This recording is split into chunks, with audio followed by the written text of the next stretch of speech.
Thanks for being here. I'm Jimmy Spencer, Uninterrupted, head of athlete content. Say a little bit about, obviously introductions already made, Chiney Ogwumike. God, every time I blank. You know how many times I practiced that name?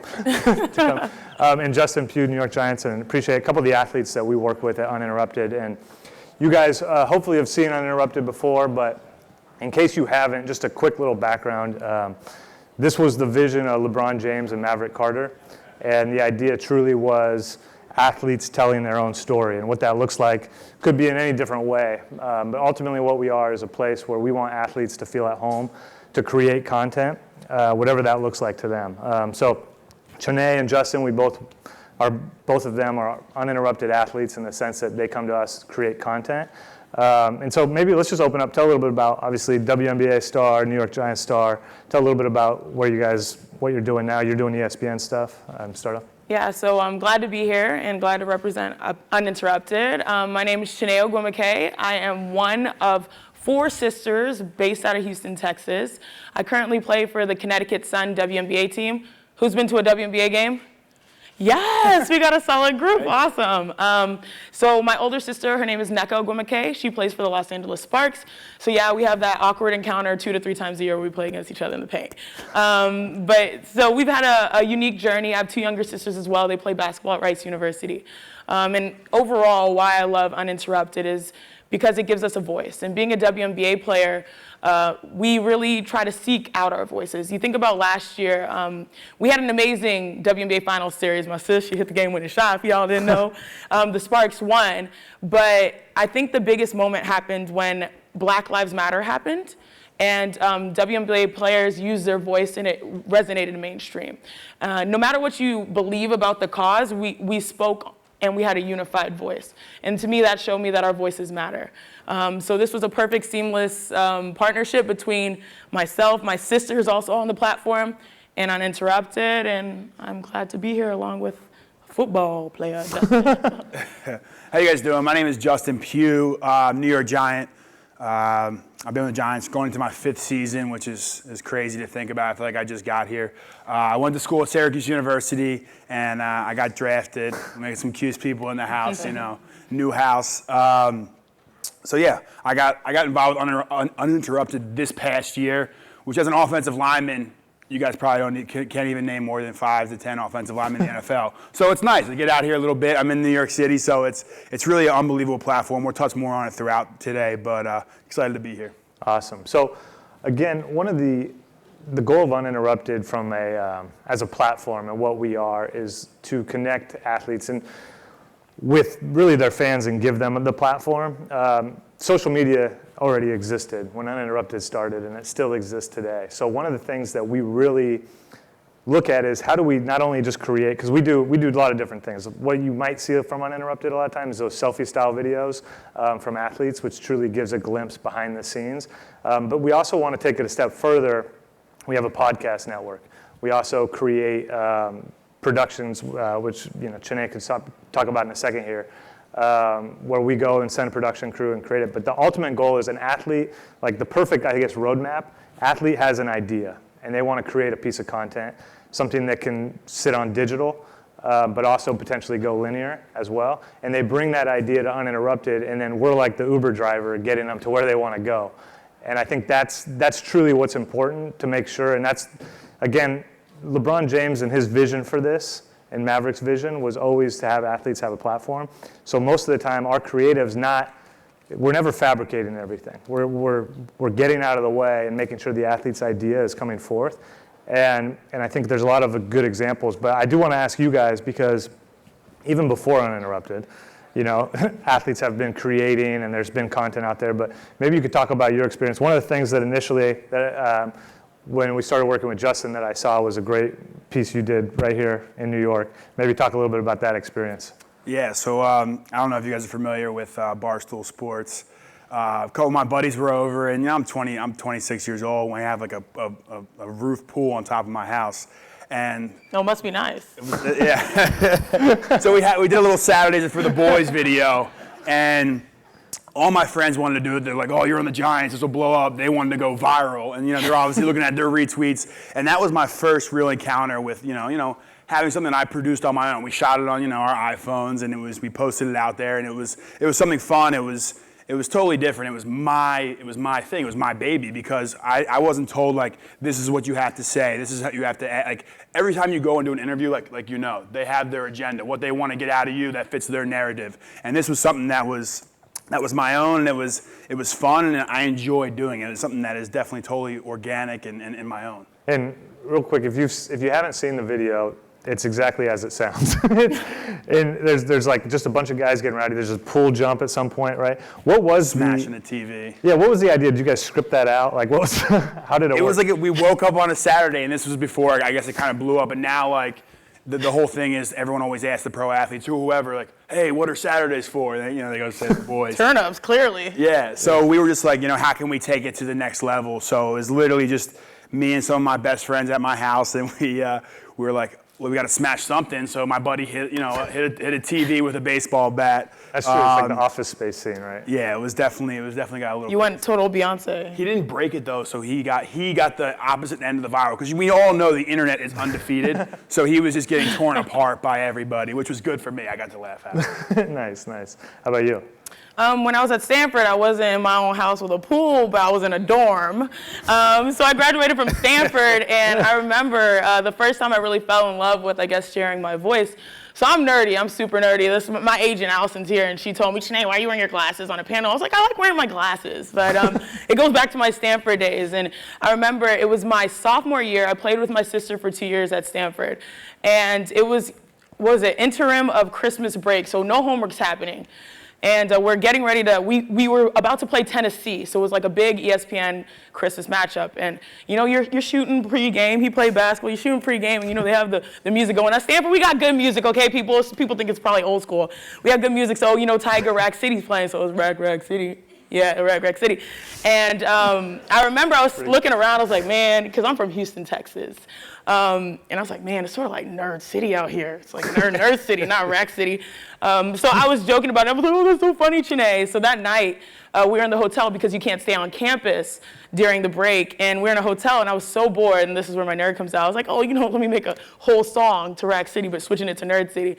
So I was like, Nerd City, get A's, and B's on my transcript. Andrew Luck, MVP, on my guest list. Pac-12, you don't know what we run with? Okay. That's good. So anyways, I still remember. I just shocked myself that I remember it.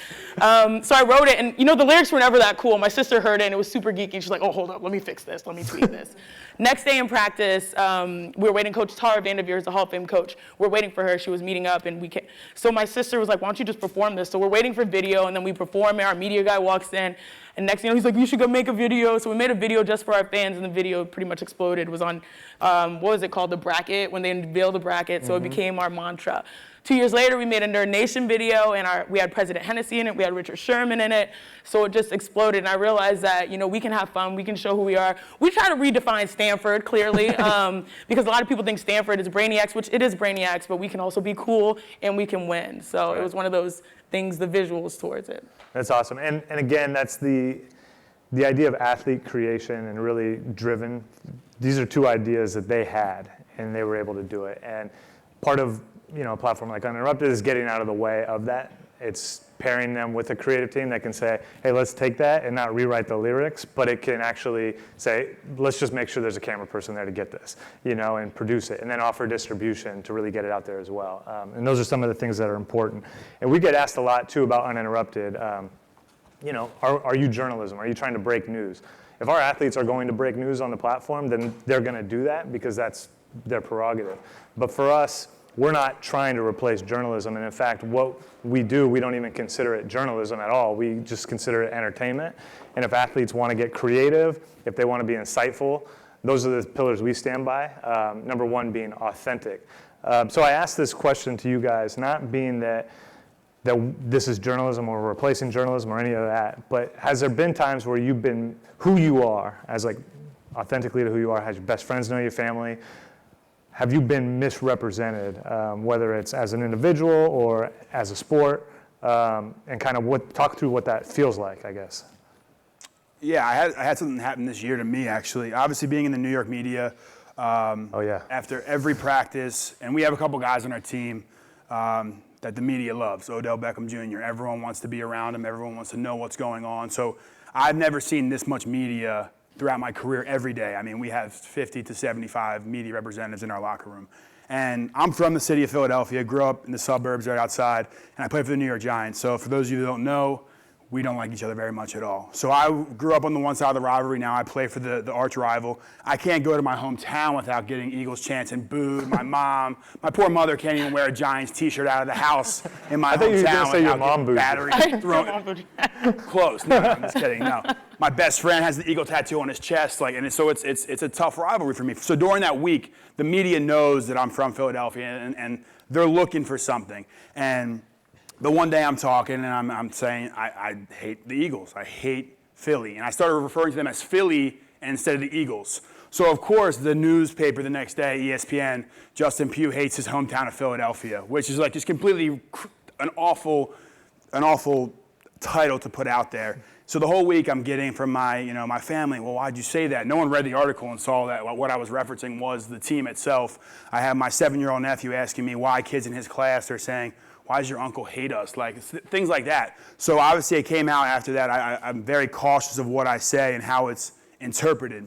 So why Uninterrupted is so great is because you're hearing it right from my voice. It's not coming from me through somebody who's gonna flip it around to fit his narrative and then push it out there for everybody. And don't get me wrong, journalism has been great for me too. I've had people that help me out, talking about my camp, but that's something that I love where there's no misconstruing what I'm saying. It's coming right from my mouth. You see me saying it, and that's what I love about it, and that's why I think this year has been so great working with you guys. So that was something that it's huge. Right. How about you? Yeah, in the WNBA, I've never, luckily, fortunately, I haven't really had that extreme of experience. But in the WNBA, our voice tends to get misrepresented. Hopefully you guys have seen our new commercial. It's called Watch Me Work. And that's the closest we've gotten to an authentic commercial that represents our league. Before, they sort of wanted us to hold hands and ride off into the sunset. We're like, no, we're hardcore. We cross you up. But one thing I've realized is in the WNBA, it's taken us a while to get here. A lot of times, okay, let's be real. You go to Twitter, you go to social media, you open up the NBA's Instagram account, you're gonna see countless trolls that say, kitchen, you don't belong there, go home. And I'm like, I always tell people, if I met that person in person, they would never say that. So I think our league overall is misrepresented. But I always tell people, and you guys know because a lot of you guys have been to WNBA games, once you go, you love it. You fall in love with it. And you're even more, I think this is the league that's the most accessible to media because we know our voices carry out and can attract more fans. So one of the opportunities I had with Uninterrupted was after Donald Trump referred to his comments that he said, was it on Extra? I can't remember what it was, as, oh, that's boys talk, that's in the locker room. And I remember just sitting back, because I'm very passionate, not just about talking X's and O's, but also talking about world issues. I graduated with an international relations degree, and this spoke to me. Actually, Jimmy sort of primed me, he's like, Chiney, go, tape, roll. And I was in the airport, and I remember I was traveling to go abroad, but I knew it was important for me to try to get our voices out there, because a lot of times people don't understand the locker room is sacred. What happens in there stays in the locker room. But at the same time, the locker room is where we all treat each other with mutual respect. So I have this opportunity through Uninterrupted to show people, hey, I have so many guy friends in the NBA that refute this type of talk. So basically using our platform to not only talk issues, but also defeat those stereotypes in the media where athletes in general are misrepresented, and we can carve our own space. Because a lot of times athletes are at the forefront of change. You see the political, social climate we're in. You can barely say anything, and everyone's going to hyper-analyze it, like you said. But we can use our voices and unite it, and we're at the forefront. Yeah, and I think that's, really, truly Uninterrupted being this unfiltered thing we're not alone in that. When you look at social media right now, and you look at Instagram stories and Facebook Live, or really anything that all of us do on our own, sometimes it can be not authentic at all, like we use filters for sure. Am I good in this slide, am I not? But what we're trying to capture is the authentic view. And I say that word a lot, authentic, authentic, authentic, because truly from perspective of a fan, they want to know authentically what they're like. As people, we want to be known authentically. In brands, when I think brands want to attach themselves to an athlete, they want to know the athlete that they're working with, right? And audience, the market out there that's basically the ones consuming this content or looking at that brand and wondering whether or not they're going to attach themselves to that brand too, they want to see that same level of authenticity. There's a ton of great research that's been done to show how big that is, especially with millennials, this idea of seeing people authentically and being real. So for Uninterrupted and any other platform that they're creating, it's not about like these things you're talking about, Nerd Nation earlier, and Saturday with the Boys. That wasn't because it was done by Steven Spielberg, right? It was just a glimpse, a behind the scenes look, very raw. And I think that's part of what's audiences are able to see and what we're able to take advantage of. So I want to ask you guys, when it comes to being seen authentically, is there pressure now though to be a certain way? Like, this is what my brand is. I have to look this way. Do you consciously think about, I want to be seen as the guy that's partying with the boys? Or is that just more like, no, this is me, I just want to do this?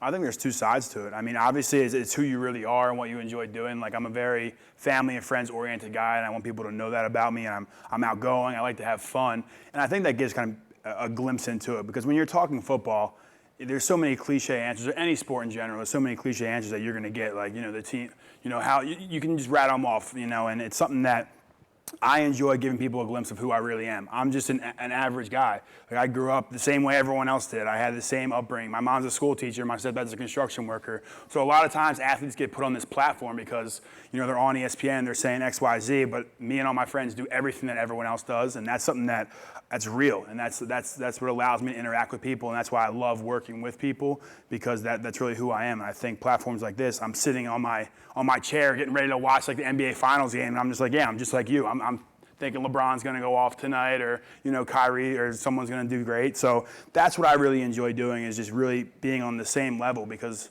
a lot of times it gets misconstrued. Mm-hmm. I don't think there's any pressure per se to show authenticity, because it's just natural. It's who we are, and now we have the platform to do it. And I always talk to people about, when we're in the WNBA, we have plenty of focus groups, man. We're trying to sell tickets. We're trying to compete with the NBA. Let's just be real. And I remember I was at NBA All-Star in Toronto. Our new president just got named, Lisa Borders, and we had a meeting, a focus group with Adam Silver. And he basically told us, we have your back. And he compared us to Serena Williams and said, why is Serena so successful? And it's because she's herself unapologetically. Mm-hmm. So in the WNBA, we sort of need to take that same mindset. We came out of college. The difference between the WNBA and the NBA, we can enter the WNBA draft when you're 22, which means probably your junior year of college you can leave. But might as well stay for your fourth year and get your degree. Mm-hmm. So we come in with a different mindset than the NBA draftees, who tend to be one and done. And I think because of that, we are so used to conforming. We're used to listening to our coaches and conforming to the school systems that we've had. So when we come to the WNBA, it's like rah, rah, teamwork, woohoo, but we tend to forget ourselves sometimes. And so I always tell draftees when they come into the draft, make sure you work for your future as you're playing, because a lot of times we think ball is life. Yep. The ball will never stop. But unfortunately, I've suffered from a right knee microfracture surgery. I had left Achilles surgery. I'm a comeback queen. But at the same time, if I didn't work for what I had, now working for ESPN and trying to tell my story, I don't know where I'd be. I mean, I may not have another game in my future. I know I will. I'm pushing back. But it's being that authentic person, knowing that we're not perfect as athletes. We come from unique places. We have fan bases that care about us, whether it's our hometown, whether it's our school, and just showing everyone who we are. And there's pressure to it in the sense of you wonder what people will say, but I think at the end of the day, like I always mention with the Black Lives Matter, the WNBA, I don't know if people noticed, the New York Liberty, we made T-shirts that said Black Lives Matter when things were happening last year. And a lot of people, we took a lot of heat for it. But at the same time, it opened our eyes to the mainstream. So I always use that as an example to show that, hey, we may not have been perfect, but we are authentic, and people can resonate with authenticity. Mm-hmm. So one of the things, we talk about athletes bringing content creation. A good example of that, Chris Bosh, who's an NBA star, played for the Miami Heat, obviously during those championship years. And he was going through an issue himself where he had blood clots in his lungs, wasn't able to play. And he came to us and said, hey, I want to show this story. I have footage from when I was in the hospital. I know I'm going through this thing. And he actually directed the whole thing. And we put a production team in place with him. He directed it. We distributed it. It was a great play. From a brand perspective, athletes doing these things on their own, they can come in, obviously, sponsorship to underwrite some of these things, these projects. But the one thing that I want to ask you guys, because I think a lot of times it works the other way. Like, we always try and look at Uninterrupted at least, is athletes bring us the projects, we do it. We have a piece with your sister coming out today. This documentary that you guys brought to us, which is great, about the family, and you can talk about that too in a bit. But the idea of athletes coming and then figuring out what they want to do and put it out there. From a brand perspective, would you guys prefer that model, or would you rather have a brand come in and say, hey, we have an opportunity, you can do this, but they've already got it pre-packaged? And I think some people in the room might be interested in that answer first. Oh, sure. So yeah, you mentioned it today. I'm excited. Everyone tune in, check their Twitter. I think that's where's it getting released? Released Twitter, Facebook, Perfect. uninterrupted.com. There's a piece coming out on my sister. Her name is Chiney Ogwumike. Yes, Nneka and Chiney. Yeah, we're sisters. It's weird. So there's a piece coming out, and it actually started with the concept of WNBA players being relatively unknown. And the reason why is because we play overseas. The WNBA season runs from May to October. And October to May, we go around the world and play in other professional leagues. Why? Because the dollar's right. So my sister had this amazing year last year. 2016, she was named MVP. She shot the best shooting percentage in the history of basketball, which is the true shooting percentage for those analytic buffs. And then they won a championship in literally the most dramatic fashion ever. They were up by 8 with 2 minutes left. I was in China. Because I was playing in China, and it only gave me 10 days to get overseas from my last game. My team didn't make the playoffs, so I had to get out there in 10 days. But so I was in China, and my sister was playing Game 5, and 2 minutes left, and they were up by 8. Now, Maya Moore, y'all know Maya Moore, they made a comeback. The Minnesota Lynx made a comeback. They were down by 1. She crossed up Elena Beard, hit a shot, down by 1 with 1 possession left. They come down. Chelsea Gray, she misses a shot. My sis, she catches the rebound, puts it up, gets blocked, catches it again, puts it in. 3 seconds left, they win a championship. The Sparks hadn't won a championship since Lisa Leslie was there. So it was a big moment for our family. But the thing is, the media tends to look over that. I mean, I believe she should be in the ESPY for like best game-winning moment or something like that. But if our league had a little bit more, oomph, it would be there. So we were looking for a platform to tell her story, especially while she was overseas. So it was perfect. So today you guys can check out her story. This team, the Los Angeles Sparks, they probably wouldn't have been there without the help of Magic Johnson. He came in last year and stepped in. Was it Game 4 that he talked to them after their tough loss in Game 4 and said, hey, you guys, this reminds me of my Boston days, the rivalry we had. You guys can still win. They felt confident. Game 5, when the moment's on the line, my sis makes one of the biggest plays in WNBA history. So raise your hand if you didn't know this. It's okay. Most people, it's okay. So that's the challenge we have as athletes. We want to tell our stories. And in the WNBA, we have a unique, like a double challenge. So this was a perfect opportunity for people to understand our name. I feel like I always tell people if we were, Jane and Susie, people probably would understand us more. But our names are very complicated. I'm Nigerian American. My real name is Chiney Ogwumike, and I try to make it simple as Chiney. But yeah, now we have this amazing opportunity for people to understand her greatness. In Magic Johnson's words, he said she's a combination of LeBron James and Magic Johnson, but he's biased, and yeah, she give me work in the driveway, but it's really cool. Hopefully you guys will check it out. It launches at noon, and it's our story. It's pretty much her story, but it's our entire family story, and it wouldn't have been out there without Uninterrupted. Yeah. So this creation process too, and that's a great story for I think an example here is where if you are a brand and you see that and it's authentic, and Justin, maybe for you, the idea of a brand coming in and saying, Justin, we want you to, say it's Pepsi, we want you to do this. You would much rather, just from talking to you earlier, say, no, this is an idea I would like to do, and then they can come in. I mean, is that right? I think the biggest thing in anyone's lives, if you can take it and make it your own, it just becomes better. You put more of yourself into it. It becomes your baby. Like you said, this is LeBron's baby, and he's going to put more into it. He's not talking to the media.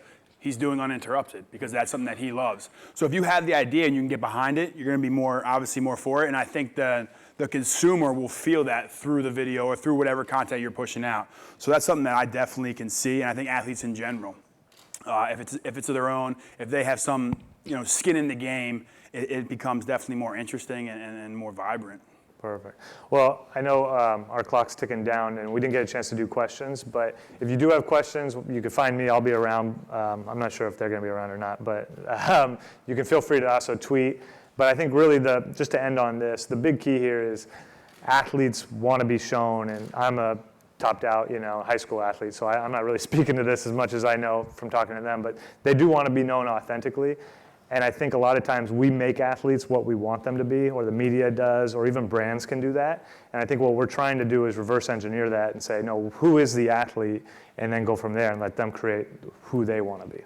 So thank you very much. Thank you guys. Hold on. How's the energy in here? Good? All right, we're going to test this out. We're going to put our works to actuality. Let's do an uninterrupted video. Are you guys down? Are we down? Do it. All right, here we go. Wait, hold on. I did it the wrong way. I got to flip the camera. That's the toughest part. You're your own cameraman, so find the light. The lighting's good right now. So the lighting is popping. The melanin is popping. I'm Chiney Ogwumike. This Justin is... Pugh. How do you say my name, Jimmy? We're tough. Chiney Ogwumike. And we are in New York for #sports. We talked about Uninterrupted and how great the platform is. What you got, Justin? It was unbelievable. We'd like to thank you guys for having us here today. Let's show everybody out here. We're turned. Hey! All right, that's a wrap. Thank you, guys. Thanks very much. Perfect. Thank you.